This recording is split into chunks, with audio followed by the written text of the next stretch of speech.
Hey guys, I've been excited about this bike for a long time. I saw kind of a prototype at Interbike a couple years ago. It uses one of my favorite drive systems, the BionX D-Series. And I'm actually here with a rep from the company named Riley. Hey guys, how's it going? Awesome. You've been really helpful today. You brought all these different bikes out, several different colors to choose from. I think there's white, silver, the blue, the black, and maybe even orange. Yep, yeah, you got them right. Right? Yeah, it's a really neat bike. I guess the philosophy was, accessibility, the bicycle for, people maybe who aren't into bikes as much. Exactly, because everybody knows how to ride a bike, but not everybody does ride a bike. So we wanted to make it just a thought, you just get on and go. Right. The fenders are built in, the racks are built in. It's easy to get on, it's easy to get off. Yeah. And it can take you anywhere you need to go. Well, I'm going to jump into some of the specs here. Because he's right. This thing has awesome aluminum alloy fenders. They're extra wide because these tires, these cruise contact, they're 26 by like 2.2, and I love that they have this reflective sidewall stripe, tons of visibility, and that pairs well with the Supernova e-bike specific headlight and the Supernova 3 LED rear light. And again, fender back here. And this fender's kind of unique because you've actually got a rack going on, sort of a pannier rack you could clip on, and then a bit of a blocker here.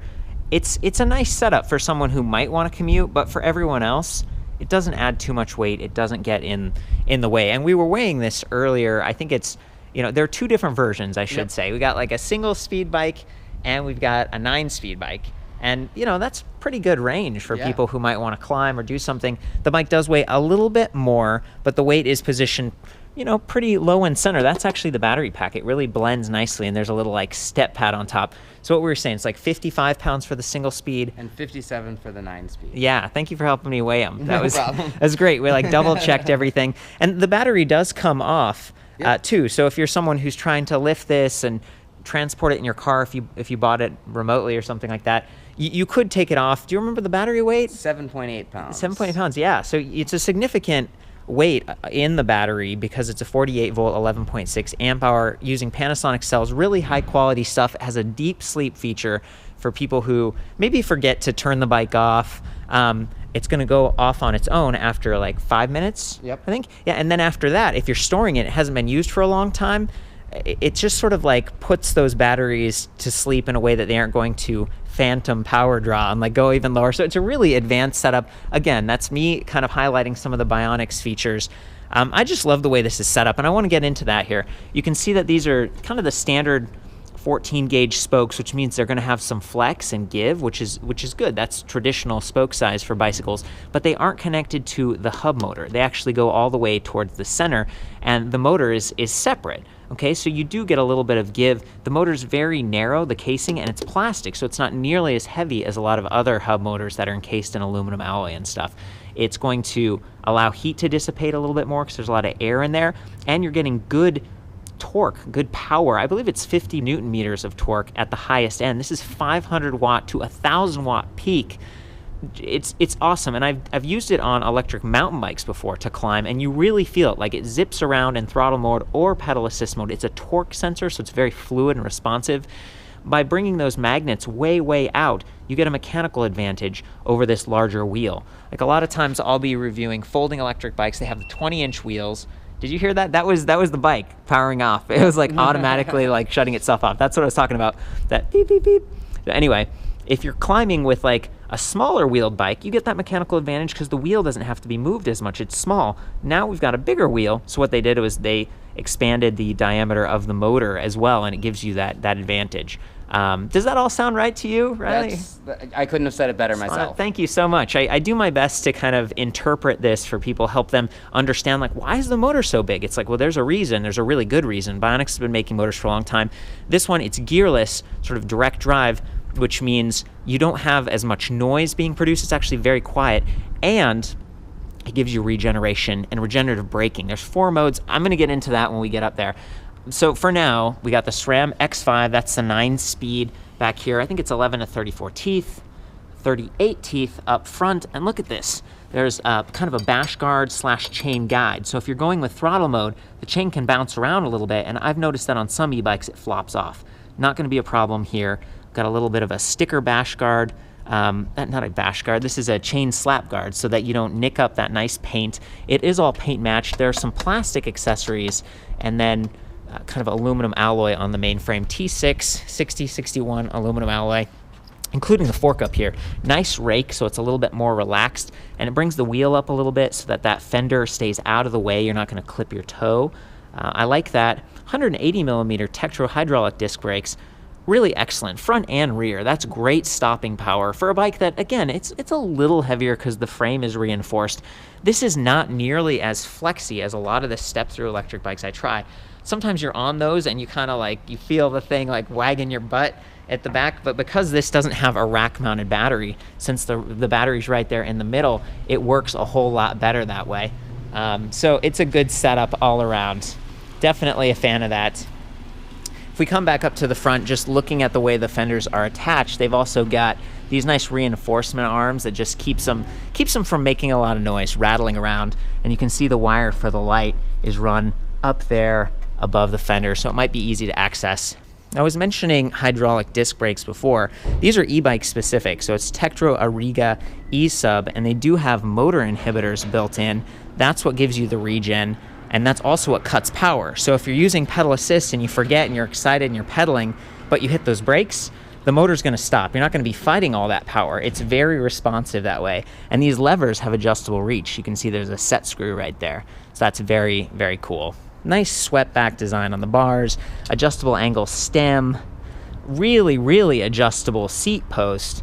Okay, this thing it's like 500 millimeters long, goes way down, so you could put it way up high, dial this thing up, and really accommodate some of those taller riders. The website had a range of heights. Do you remember? 5 foot to 6'5". 5 to 6'5". I mean, that's impressive, and there's a really low standover height. So when you're coming to this bike, you just, you know, that's not bad. That's not bad at all. It's easier to get on. You could bring that seat down. One of the things I was curious about, it's like, well, you do have the larger tires and the softer sort of standard spoke gauge. That gives you some comfort. The saddle's a little bit bigger. The ergonomic grips are nice and they're locking, so they aren't going to twist on you. But it doesn't have a suspension fork. That's part of what keeps the weight lower.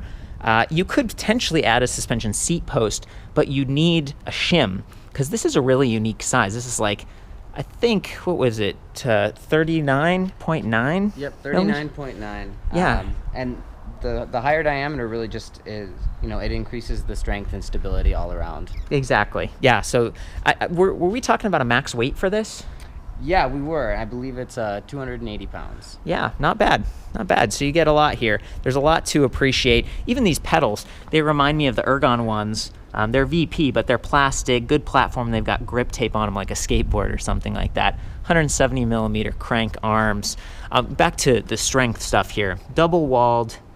What were we saying? What are the rims on this one, Riley? They're Alex rims. They're double walled and they're eyelidded. Yeah, can you tell me about that? You're someone who has a background in making wheels. In wheel building, yeah. So what happens with the double wall is it's more like a box section, kind of like corrugated cardboard. So the shape of the rim is like this, and then there's a second wall in there that kind of creates a box section. So you've got multiple box sections in your rim that creates a very sturdy rim. And then these eyelets, they, right here, they actually spread the spoke weight out, or the tension from the spokes out along a bigger surface of the rim instead of just a drilled hole. So it won't crack? Correct.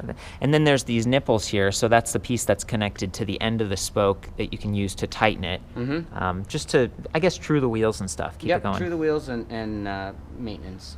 Okay. Well, I'm noticing that slap guard again, and I wanted to call out that you also have this cool neoprene wrap on the other side that's covering all the cables and stuff, and a lot of them are internally routed. So this one's not. That's the hydraulic disc line, maybe easier to... For the front brake. For the front brake. The rear one actually does go through the frame. Right. And I wanted to call out, in some cases, I'm not sure if they really ever do the front one because it's just short, but I've heard that it's a little bit easier to access sometimes too if you're bleeding the brakes and doing maintenance. Absolutely. There's only a few fork companies that do it internally. Actually, internally. Yeah, that'd be super fancy. Stuff like that. So we were talking about the bars, and I was comparing them to like the Metropolis ones or whatever. They kind of sweep back a little bit, just a slight rise. If you twisted them, the grips would come up or down, but you do have that adjustable angle stem. The point is, it's almost like a cruiser. You're a little bit more upright, you're kind of relaxed, and that comes back to someone who's not aggressive, someone who you want your head up looking around at cars or friends and not getting potentially distracted, and then having the cars be able to see you. I can't emphasize enough that the light is cool in the middle, and there's also these little blades on the side, so it gives you just a bigger visual footprint. And I'm a fan. I'm always calling out like the white bikes, the silver bikes, because it's like the whole bike is reflective in that case. Absolutely. Or a little bit more visibility. Well, we pack reflection wherever we can. We've got it in the tires, we've got it in the pedals, and we've got it on the saddle. Nice. Very good stuff. Very good stuff. I think I don't want to miss anything here. Let me think for a second. We talked about the battery and the deep sleeve. We talked about the motor, high torque. The cables are all kind of hidden. Maybe it's time to jump up to the cockpit and go through the display. Does that sound like it makes sense? Absolutely. Okay, so we got the cool bell right here. I like that. And then over on the right, we've got this really small, tight ring. This is something BionX has been working on for a while that makes it easy to access while you're riding. And then this big lever with like a little ball end so that you don't slip off if you're wearing gloves or whatever. So it's kind of an all-around setup again. Trigger shifters are below. When we want to turn this on, there's a button at the top, but before I do that, I want to call out this display panel, and look, a 5-volt USB charging port down here. So if you're someone who uses Strava, or maybe you're using a GPS app or something like that, you could mount your phone, or you can replace this little display and mount your phone right there in the middle and power it right off the thing. I mean, that is cool. That's very, very thoughtful. The batteries do get run down on your phone when you're using all those apps and stuff. And frankly, I mean, this is a nice display. I think it's color. Yep. It's a color display on this, but it's a little bit smaller. Regardless, it's always nice to be able to take this off, because if you're at a bike rack or something, you know, it could get scraped a little bit, or someone could bump it off, or, you know, whatever. So I don't know. I just think that's nice, and BionX has always done a good job with their interface design. I think you put it down like this, and then twist it to the right, and it clicks. Okay, good. We've been practicing that one, getting everything right. Earlier, I twisted it upside down, so that was good. Here we have the power button, so we press that for a couple seconds. You can hear it coming on. I'm gonna try to use my shadow. Maybe you can see it. It's looking really good to me. Maybe I'll put the sun. And there are a few different displays. You know, Riley, you were walking me through these earlier. Yeah. Maybe you can explain how I guess I hold this right or left button, the light gray one. So you hold the left button, or the right button, and you'll go to a different display. So right now we're in enhanced. Yeah. This is technical, and then the main, or the starting one is standard. It's or more simple. basic, but it's bigger, so you can see your speed really big, your 4 levels of assist. Right now we're in 0, so it's just acting like a normal bike. And see, he's arrowing up right now. He's clicking that plus button. And I'm gonna like all the way up. That's full power. That's gonna get you your 20 mile per hour top speed. But here's the really cool part. If you arrow down, now what's that? It changed to orange. It's like Regen, okay? So you can literally, you know, it creates a bit of a workout scenario. I mean, technically, yeah, it's like you could, people are always asking me, can you recharge your battery by riding and pedaling? And it's like, you're gonna burn a lot of calories doing that. But technically, maybe, you know, it's just a way to save your disc brake pads a little bit and feel like you're, you know, adding some juice there. It's a neat feature. And again, that gets activated when you pull the brake levers too. There's a little, here, if we go back, let's see, go ahead and arrow up to like a Regen. Okay, there, and now see how it has a lightning bolt there next to the 10-bar battery infographic? I like that. A lot of them are only 5 bars. When I pull the brake lever over here, it's going to send a signal through that cable, and now it turns orange and it says, oh, we're in Regen. So it's just a really tight, like really nice, great system. I really like that. One complaint is that on the left lever, there isn't a motor inhibitor, so it really has to be that right one. Maybe that's because people are right-handed and it saves materials and stuff having it there. But yeah, keep an eye on that. Pull that right lever. Okay, so I was mentioning a 10 increments there on the battery. There's also battery percentage along with a bunch of other menus. So if I just click the gray one, go from odometer, trip timer, trip, distance, average speed, clock, and setup. And when you're at setup, you can hold the gray button on the left for a few seconds, and it enters into this just really open system. Change the language, the brightness, unit, start screen, clock adjust, tire circumference. There's just a lot here. Do I hold the light gray again to get out of here? You don't have to hold it. Oh, yeah, right back to where I was. And you know, as you were saying before, you cycle through those 3 different screens. Yep. So depending on your need of like bigger information or more information, right? More information at the same time. Yeah. I like it. I'm a big fan of that display setup, and it also angles forward and back a little bit, but it's something that you tighten down, so I didn't want to strip the teeth by forcing it or anything like that. This is the trigger throttle, so we've kind of gone through the plus, minus, menu buttons, trigger throttle, and then the light button. So you can press the light button, and look at that. Yeah, I'm kind of shining my camera into the sun here, but hopefully you can see the LEDs and everything, really nice. And then this is a little bit smaller back here, but it's enough, and it's definitely more than nothing. And it's 280 degrees of visibility. 280 degrees of visibility. And the thing is, it's run off the main battery pack, which is quite sizable, so you don't have to worry about someone pulling the lights off the same way as with those rubber ones and having to charge them separately and forgetting them in the house and whatever. Remember, this thing shuts itself off after a few minutes, so you're not going to worry about turning the lights off. It's simpler that way. Okay, I think that's kind of it. Oh, I did want to call out that the battery pack, will you lift that up, Riley? Check this out. So the cover just kind of pivots like that. And we've got a locking core and then a charging port here over on the left. So the battery is really quite accessible here. Again, just low and center for stability. There's a little handle here. It makes it easier to pick up. And then Riley was rushing over to get the keys. Thank you, buddy. No problem. I knew you were getting there. Yeah, so it's nice and secure.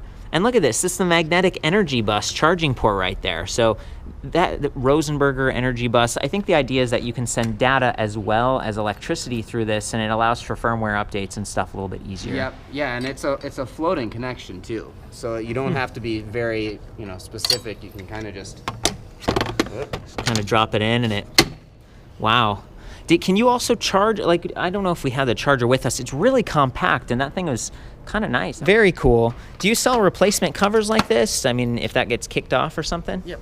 Yeah, okay, sweet. And I was told that these are going to be sold in the United States, Canada, and Europe.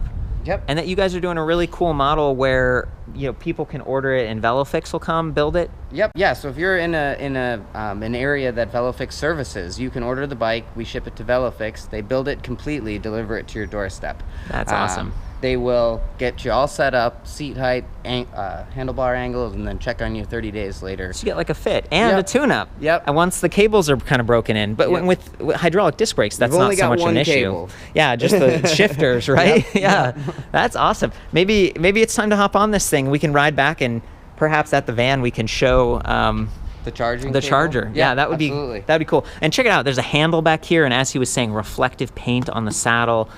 Just nice little extras. Very easy to pick it up. Yeah, really well balanced. We actually weighed it right here on the nose of the saddle, and it stayed balanced.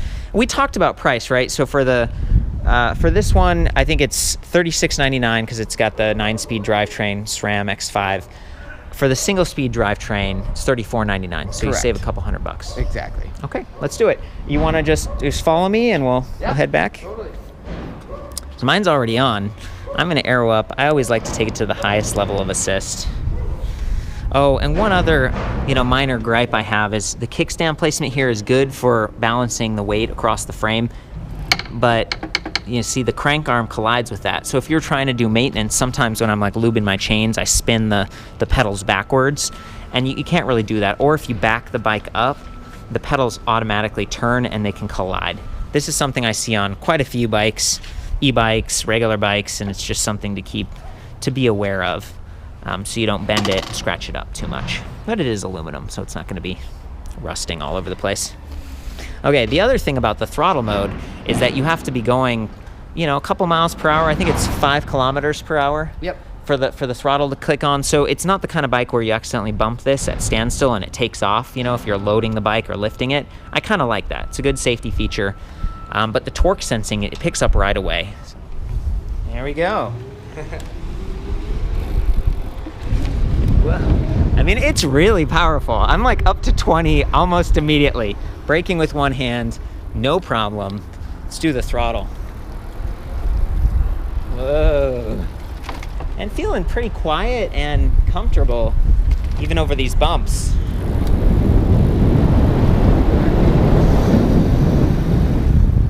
A little bit of that Regen kicking in. I think it's only just at that maybe first level. for it, Riley. I'm taking off.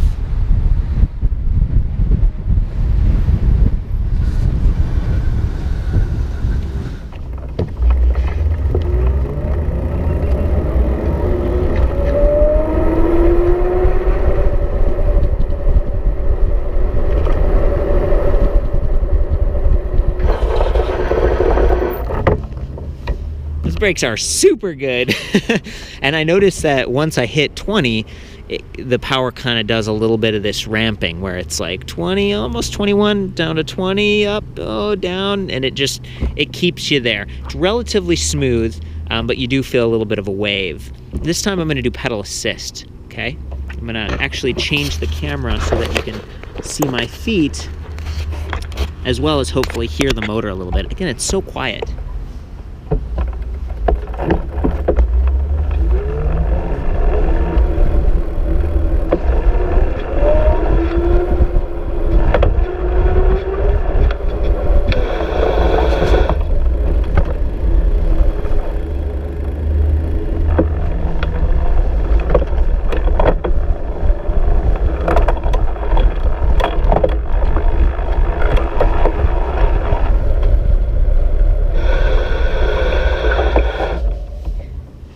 There's a little bit of frame flex, so I'm going to try to demonstrate that. You know, it's well reinforced. It's a good design as far as these deep step-throughs go, but you might see just a little bit of flex as I ride.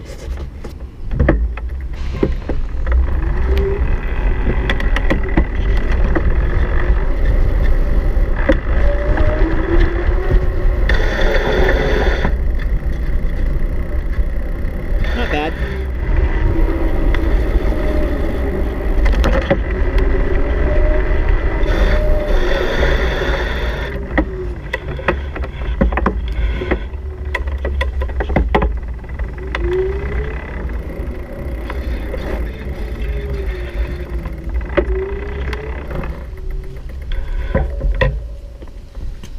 It's really just so quiet and stealthy. You know, aside from the big kind of pizza motor, the battery is really hidden and it's super quiet, so it doesn't tend to attract much attention.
Check out the van.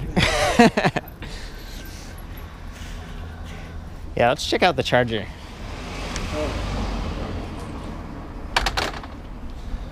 I guess that's what your hair might look like after riding really fast.